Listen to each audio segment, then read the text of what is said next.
கழக பொதுச் செயலாளர் புரட்சித்தாய் சின்னம்மாவின் தலைமையை ஏற்று கன்னியாகுமரி மாவட்ட அதிமுக தொண்டர்கள் உரிமை மீட்புக் குழுவை சேர்ந்த ஏராளமானோர் அக்கட்சியிலிருந்து விலகி தங்களை கழகத்தில் இணைத்துக் கொண்டனர். மாண்புமிகு இதய தெய்வம் புரட்சித் தலைவி அம்மாவின் பிறந்த நாளில் புதிய கட்சியை தொடங்கிய கழக பொதுச் செயலாளர் புரட்சித்தாய் சின்னம்மா எதிரிகளையும் துரோகிகளையும் வீழ்த்துவோம் என்ற சூளுரையுடன் புதிய கட்சி கொடியையும் அறிமுகப்படுத்தினார். இதனைத் தொடர்ந்து புரட்சித்தாய் சின்னம்மாவின் கரத்திற்கு வலு சேர்க்கும் வகையில் மாற்றுக் கட்சியினர் மற்றும் பல்வேறு அமைப்பினர் தொடர்ந்து ஆதரவு தெரிவித்து வருகின்றனர். மேலும் தீய சக்தி திமுகவை வீழ்த்த மீண்டும் மாண்புமிகு அம்மாவின் ஆட்சி அமைய புரட்சித்தாய் சின்னம்மாவின் தலைமையை ஏற்று மாற்றுக் கட்சிகளைச் சேர்ந்த ஏராளமானோர் தங்களை கழகத்தில் இணைத்து வருகின்றனர்.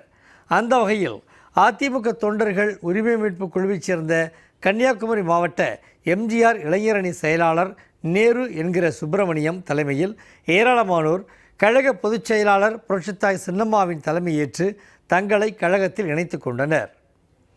வரும் சட்டமன்ற தேர்தலில் புரட்சித்தாய் சின்னம்மாவின் கட்டளையை ஏற்று மீண்டும் அம்மாவின் ஆட்சி மலர கடுமையாக உழைப்போம் என சூளுரைத்துள்ளனர். வழிநடந்த புரட்சித் தலைவர் எம்ஜிஆர் அவர்கள் வழியில் புரட்சித் தலைவி அம்மா வழியிலும் 1981 இந்த கட்சியில் நான் சேர்ந்து உறுப்பினர் கார்டு வாங்கினேன். ஆனால் இன்று ஓபிஎஸ் அணியில் இருந்து மாண்புமிகு புரட்சித்தாய் சின்னம்மா அணியில் எங்களை இணைத்து கொண்டு நாங்கள் எங்கள் உயிர் உள்ள வரை சின்னம்மாவுக்கு உழைப்போம் என்று உறுதிமொழி அளிக்கிறோம். ஓபிஎஸ் அவர்கள் புரட்சித் தலைவரை தூக்கி எறிந்து விட்டு அம்மாவையும் எரிந்து விட்டு கண்ணீர் எங்களுக்கு உண்மையில் எங்களை மாதிரி தொண்டர்கள்லாம் ரத்தம் கொதிக்கும். அவர் நினச்சிக்கிட்டே நம்ம போய் சேர்ந்தவொன்னே தூக்கி கிரீடம் வைப்பான்னு. ஆனால் இந்த சின்னம்மாவுக்கு துரோகம் பண்ணிவிட்டு என் புரட்சித் தலைவர் அம்மாவுக்கும் துரோகம் பண்ணிவிட்டு எம்ஜிஆருக்கும் துரோகம் பண்ண யாராக இருந்தாலும் இறைவன் கேட்பான், வாழ முடியாது. அது கடவுளோட இது.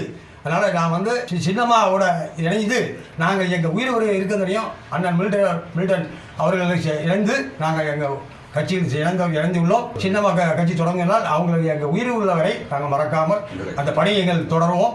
டிஎஸ் நேரு என்ற சுப்பிரமணியன், கன்னியாகுமரி மாவட்ட எம்ஜிஆர் இளைஞர் அணி மாவட்ட செயலாளர்